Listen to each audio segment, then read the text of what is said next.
War hero who went viral with against Russian ship signs sinking artwork.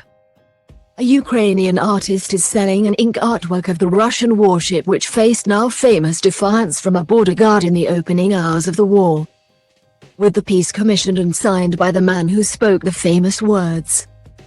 The phrase "Russian warship, go F yourself" was the last communication made on the 24th of February 2022 during the Russian attack on Zmiinyi Island, or Snake Island in English, by border guard Roman Haribov to the Moskva.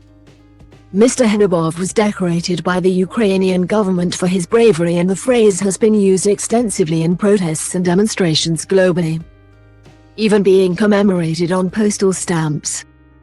The Moskva, the flagship of Russia's Black Sea Fleet, was later sunk on the 14th of April, and graphic artist Dmytro Khrushchevsky met with Mr. Haribov and was commissioned by the war hero himself to produce an artwork of the sinking, part of his war-inspired black and white series called Matanka, which also includes depictions of artillery and AK-47s.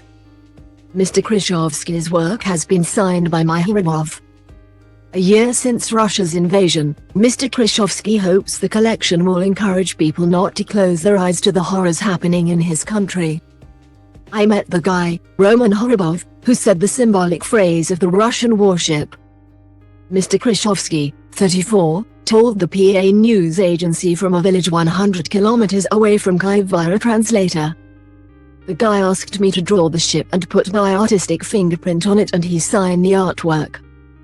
Describing his artwork, Mr. Khrushchevsky said the name of the warship, which means Moscow in English, is symbolic, as is the Z symbol, which has become a prominent feature in Russian propaganda and frequently marks the nation's military equipment.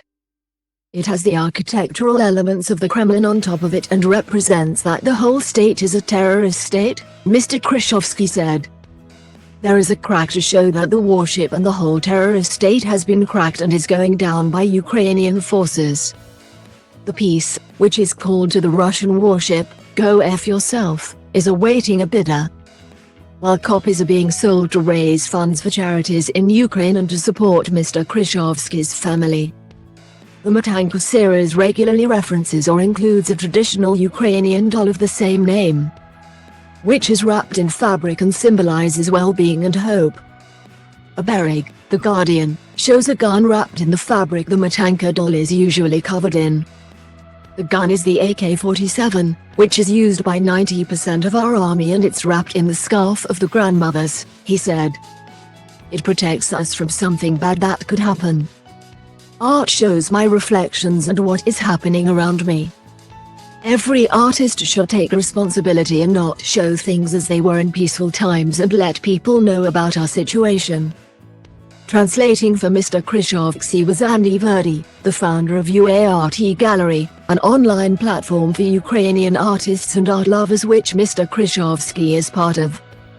Mr. Verdi, 40, lives in Odessa, and during the interview, which he translated from Ukrainian to English on behalf of Mr. Khrushchevsky, the pair were alerted about an air raid siren outside via informers on their mobile phones.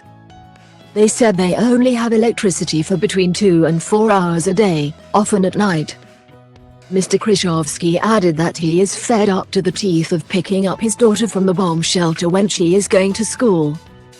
Reflecting on the 24th of February 2022, the day Russia invaded, Mr. Khrushchevsky said, "Frost went on my arms. I'm feeling the goosebumps, the return of that state of mind from last year," he said. At 4 o'clock in the morning, when the first explosions sounded, I woke up and opened Facebook and saw many of my friends posted it had begun. My wife, Irina, 30, came back to the room running and started to get the kids ready in pajamas, barefoot. We took the cat, some belongings, the pet snail we bought the day before, and ran to the car. His family spent some time in Poland and were reunited with Mr. Khrushchevsky in Ukraine recently. Mr. Verdi said the bomb shelter holds some significance for him and his wife, Helen Labatkova Verdi, 40. Me and my wife were sitting in the bomb shelter in March of last year, and we had long discussions because we were sat for hours between the concrete walls about how we can be helpful, Mr. Verdi said. We are both artistic people and we thought we could run a gallery for Ukrainian contemporary young artists. Get them together and build a platform where we can show their art to people all over the world. And I think we succeed because we set up UART Gallery and have more than 50 artists with authentic styles and have held more than 10 exhibitions and events over the globe. We are in the epicenter of the events and we have no choice, Mr. Krzyzewski said. But the world has a choice, either help us to stand for the world's freedom or close your eyes. And we would like the world to continue to see and help us. We are fighting on the artistic frontier, as well as volunteering and donating a significant part of our income to military and humanitarian purposes. For more information about the UART Gallery, visit UART Gallery.